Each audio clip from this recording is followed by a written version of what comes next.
Oh, guys, magandang hapon po. Ako po ay nagluluto ng ginisang upo. Kasi po lagi na lang po kaming minsan ang ulam namin isda. Tapos minsan frozen, tapos manok, maiba naman daw po. Sabi ng mga bata, gulay naman po.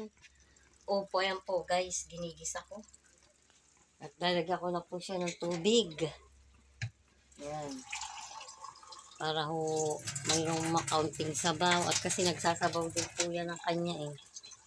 Ayan po guys. Ayan, pababaya ko muna siyang kumulo. Tatakpan ko para ano.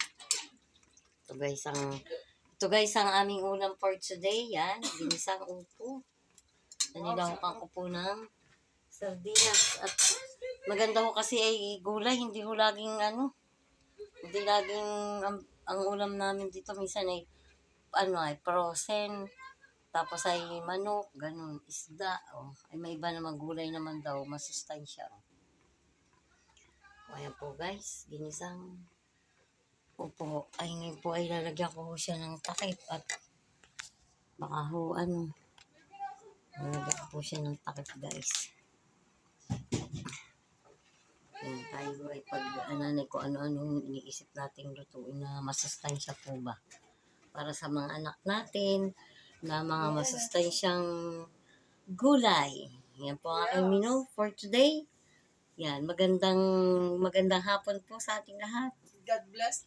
At lagi po kayong mag-iingat guys sa anong panig ng mundo. Talaga may name yung God bless Para igad ka ni Lord.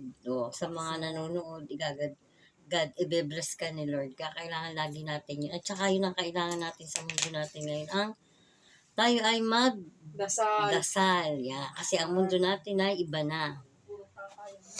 Kasi iba na ho. Tayo nakikita nyo baga sa mga cellphone, TV, balita, news, ganun. sa social media. Sa social media, iba-iba na ho ang nangyayari.